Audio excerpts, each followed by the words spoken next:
26শে বৈশাখ বৃহস্পতিবার মহা ধুমধামের সহিত পালিত হলো শিব গাজন মানবাজার 2 নম্বর ব্লকের বড় থানার বড়গড়িয়াতে।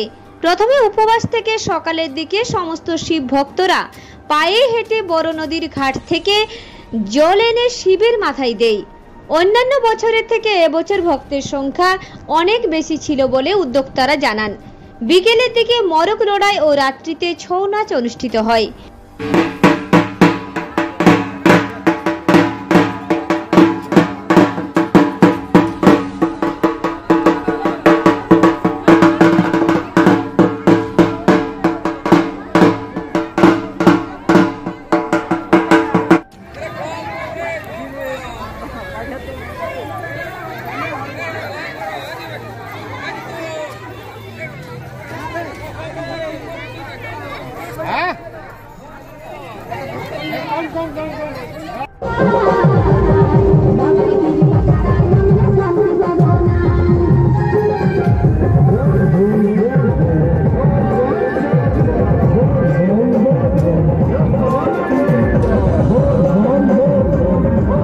বড় থেকে দিব্যেন্দু মাহাতো রিপোর্ট, রূপসী বাংলা মিডিয়া।